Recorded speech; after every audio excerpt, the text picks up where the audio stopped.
Welcome to online Guruji classes. General knowledge day 3 पे आप सभी का स्वागत है। जिन लोगों ने डे 1 और डे 2 नहीं देखा है, इस वीडियो को देखने के बाद डे 1 और डे 2 आप लोग पक्का से देख लेना, ठीक है ना। डे 1 पे हम लोगों ने making of Indian constitution, it's silent feature and sources पढ़ा था।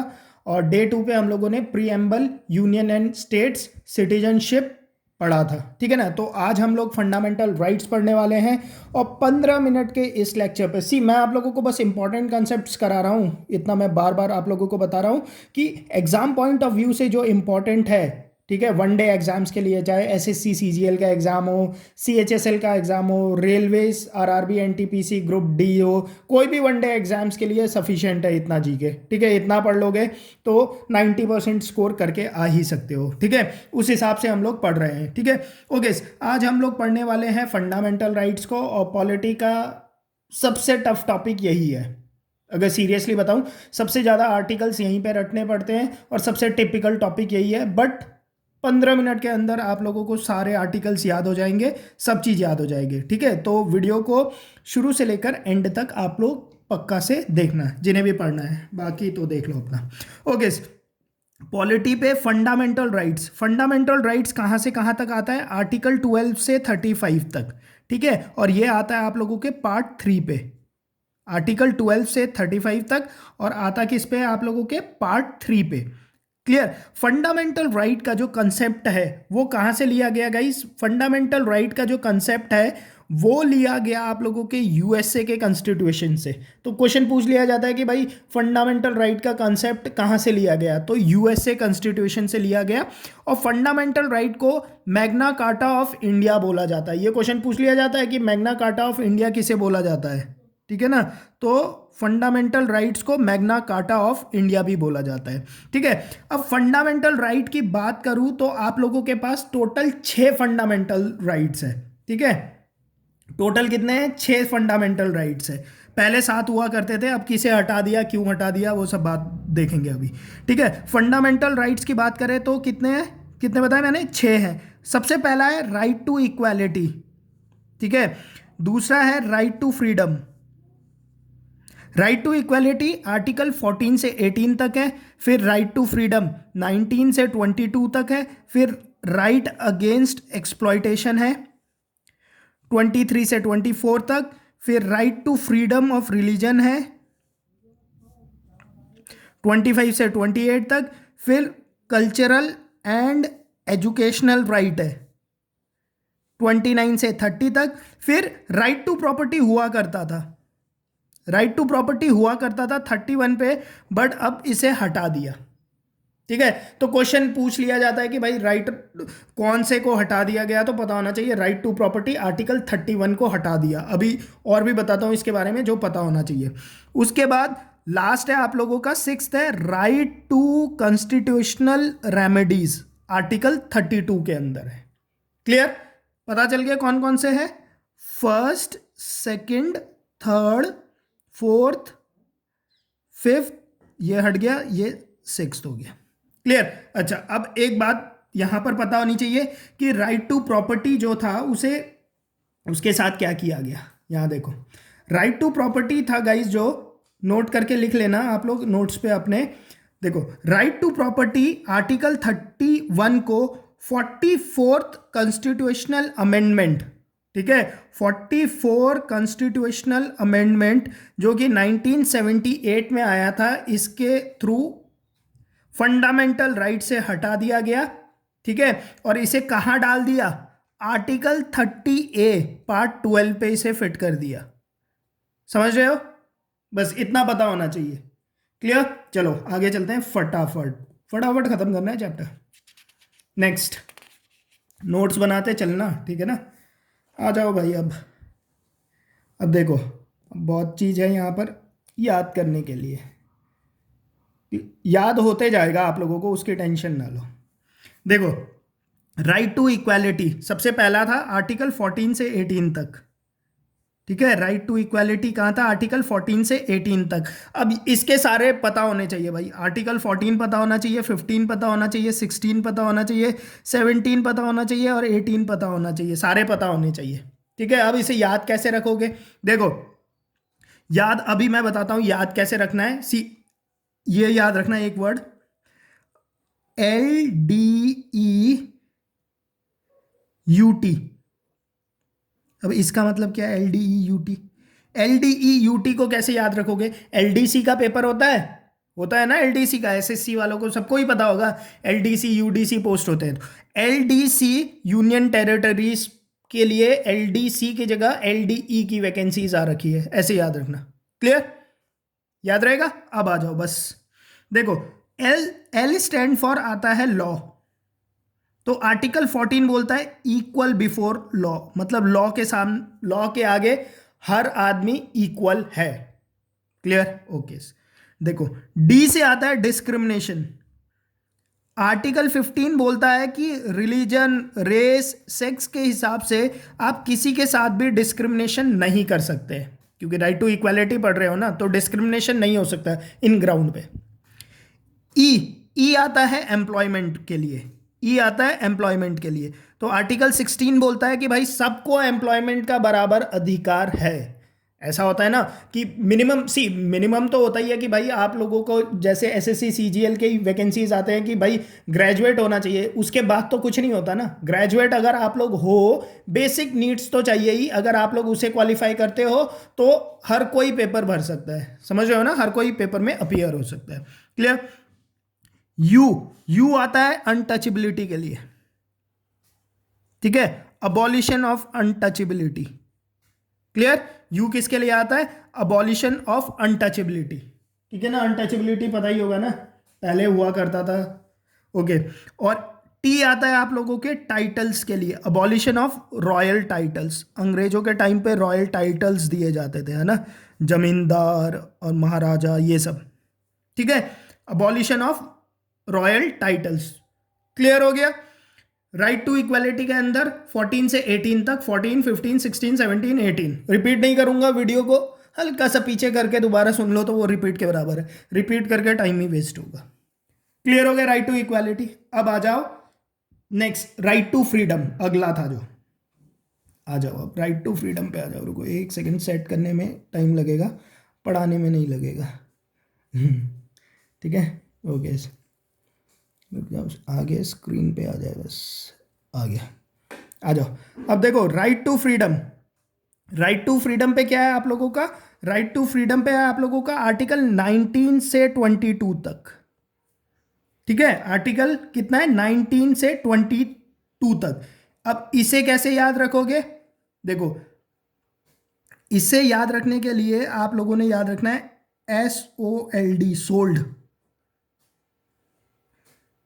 ठीक है, लिंक कैसे करोगे? देखो, LDE के जितने यूनियन टेरिटरीज के लिए जितने भी फॉर्म आए थे सब बिक गए, सोल्ड हो गए। यहां से ये सारा याद हो जाएगा आपको।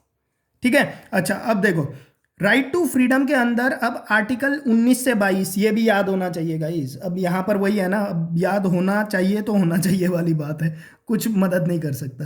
क्वेश्चन पूछे जाते हैं यार, सीधा ही सीधा पूछा जाता है कि आर्टिकल 20 पे क्या है, आर्टिकल 21 पे क्या है। ठीक है, तो ये याद होना चाहिए, याद हो जाता है, ऊपर वाले याद हो गए होंगे, ये भी याद हो जाएगा। देखो, S stand for 6 rights, S stand for 6 rights. तो 19th आर्टिकल के अंदर आप लोगों को 6 राइट मिले हुए हैं। ठीक है, कितने राइट मिले हुए? 6 राइट मिले हुए। पहले ये भी 7 राइट थे, बट अब ये 6 राइट हो गए। 6 राइट कौन कौन से? देखो, फ्रीडम ऑफ स्पीच, स्पीच का फ्रीडम है आप लोगों को। असेंबल पीसफुली, आप लोग एकत्र हो सकते हो, ठीक है, पीसफुली। ठीक है, ओके, आप लोग यूनियन बना सकते हो। Move freely throughout the India, आप इंडिया के अंदर फ्रीली मूव कर सकते हो। Reside and settled in India, आप इंडिया के किसी भी भाग पे सेटल्ड हो सकते हो। Practice any profession, trade and business etcetera in India. ठीक है, आप कहीं भी कोई भी प्रोफेशन कर सकते हो, कोई भी ट्रेड कर सकते हो, कोई भी बिजनेस कर सकते हो। ठीक है, ये आपका राइट टू फ्रीडम के अंदर पे आता है। ठीक है, एक और था इसके अंडर गाइस, वो था आपका right to acquire and dispose property. ठीक है, right to acquire and dispose property, ये था आपका, बट इसे भी हटा दिया गया। ठीक है, इसे भी हटा दिया गया।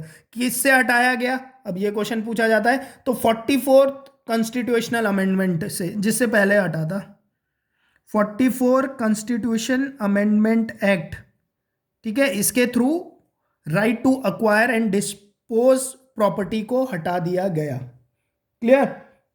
कब आया था ये एक्ट? 1978 पे, ठीक है। क्लियर? जैसे आर्टिकल 31 हटा था ना, राइट टू प्रॉपर्टी, तो right to acquire and dispose property ये भी हट गया था उसी टाइम यहां से। क्लियर? आपके जो 6 राइट थे उसमें से। सेकंड, ओ आ जाता है आपका ऑफेंस। ओ किसके लिए आता है? ऑफेंस।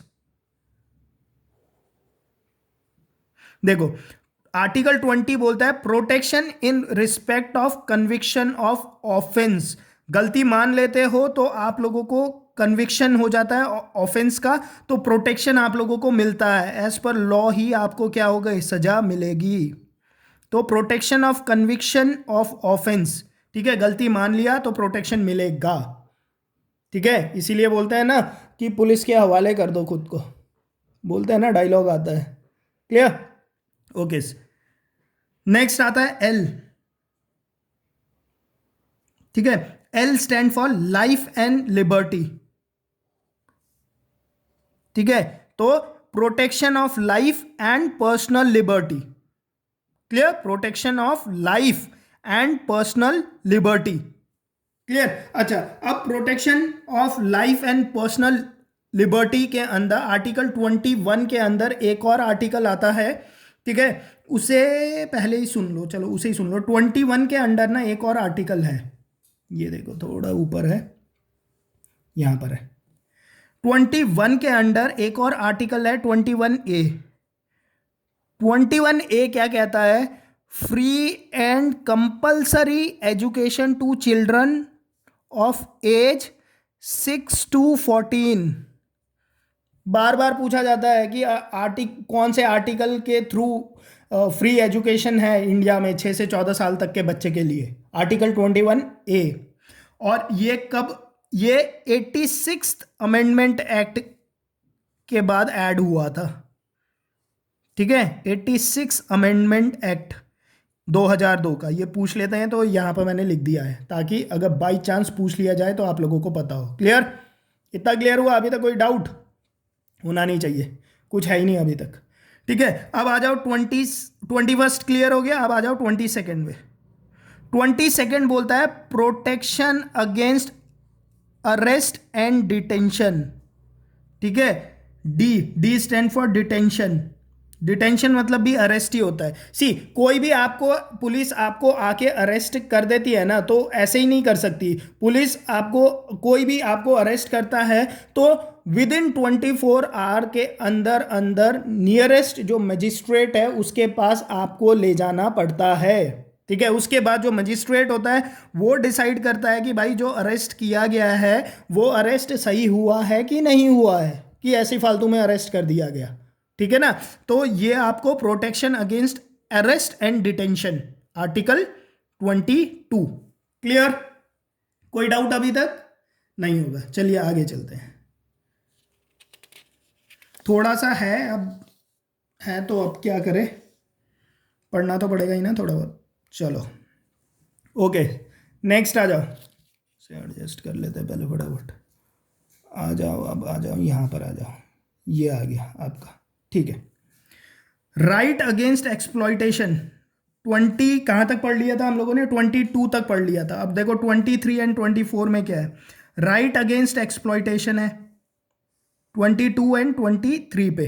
ठीक है, इसका मतलब 23 क्या बोलता है? 23 बोलता है कि कोई भी आपसे फोर्स्ड लेबर नहीं करा सकता है, मनमानी नहीं कर सकता है। क्लियर? ओके, एक्सप्लॉइटेशन का मतलब ही वही हुआ ना, फोर्स्ड लेबर। सेकंड, आर्टिकल 24 बोलता है, ये बहुत इंपॉर्टेंट है, सभी इंपॉर्टेंट है जितने भी करा रहा हूं, अब किसे किसे इंपॉर्टेंट बोलूं? ठीक है, सारे ही इंपॉर्टेंट है। आर्टिकल 24 बोलता है कि 14 साल से कम बच्चों को प्रोहिबिटेड है हजार्डियस प्लेस पे काम करना।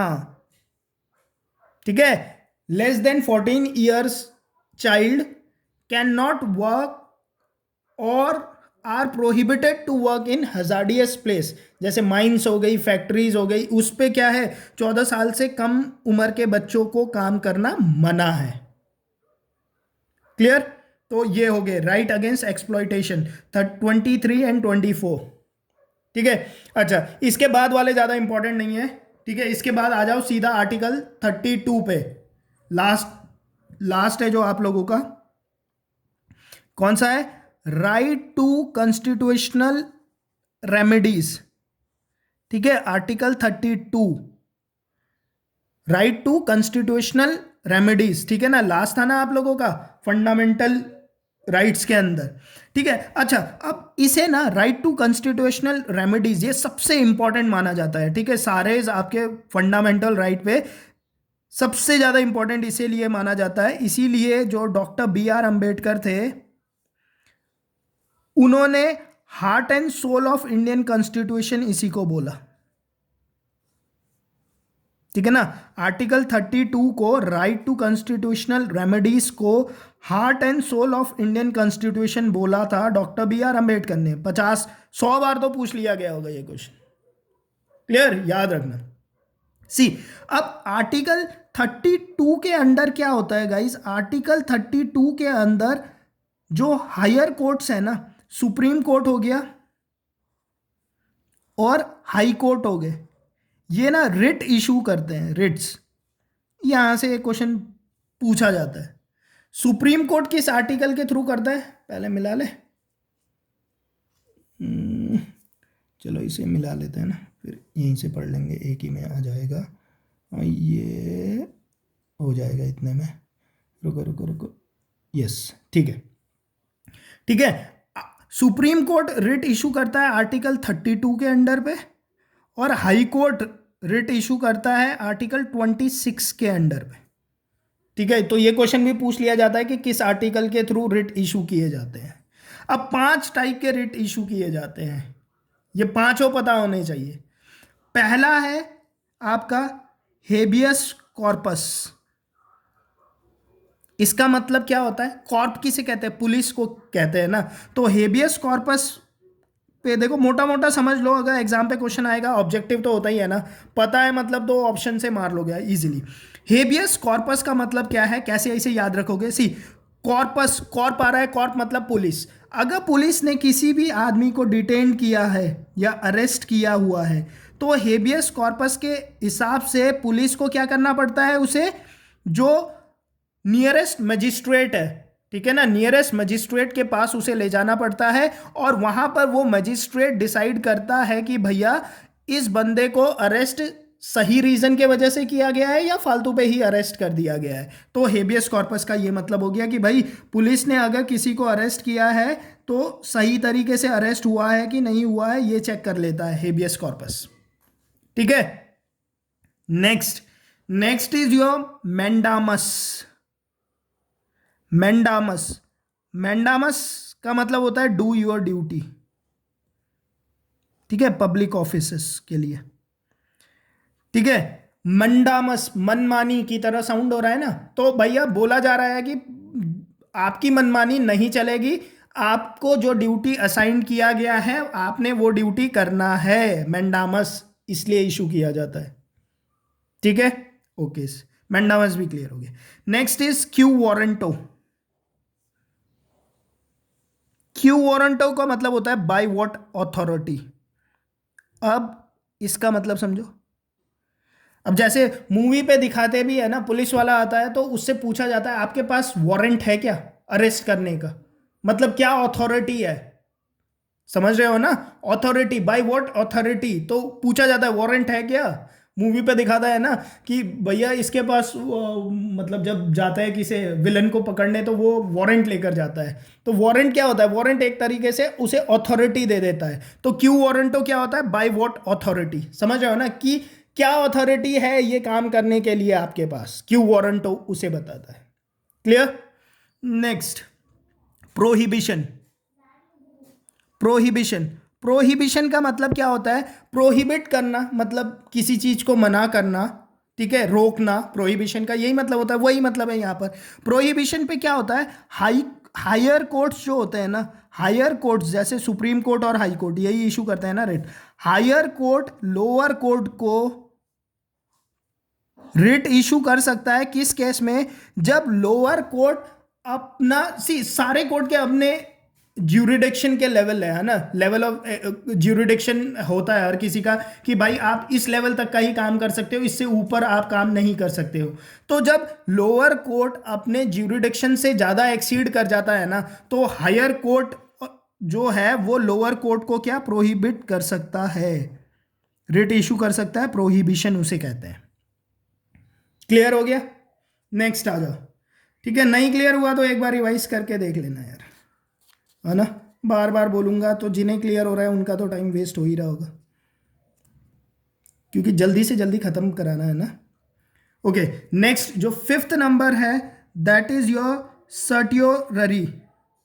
सर्टियोररी का मतलब क्या है? सर्टियोररी भी सेम है। इस केस में क्या था, लोअर कोर्ट अपने ज्यूरिडिक्शन को एक्सीड कर रहा था तो प्रोहिबिट कर दिया गया था उसे। बट मान लो लोअर कोर्ट ने अपना जजमेंट दे दिया, लोअर कोर्ट ने अपना जजमेंट दे दिया, ठीक है, बट वो जो जजमेंट था वो एक्सेस ऑफ इट्स ज्यूरिडिक्शन था, मतलब उसके ज्यूरिडिक्शन पे नहीं था, उसके पावर पे नहीं था, तब भी उसने उस पर जजमेंट दे दिया।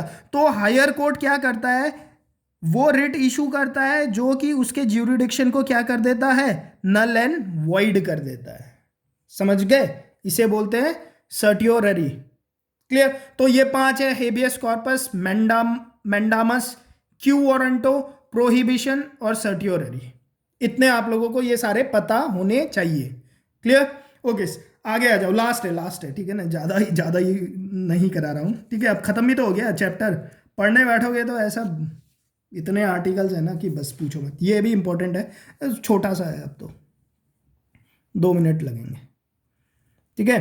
देखो, जो फंडामेंटल राइट्स है ना वो इंडियन सिटीजन के लिए है, वो फॉरेनर्स के लिए भी है, मतलब कोई इंडिया में है ना तो उसे भी मिलता है, बट उस पर कुछ लिमिटेशन है।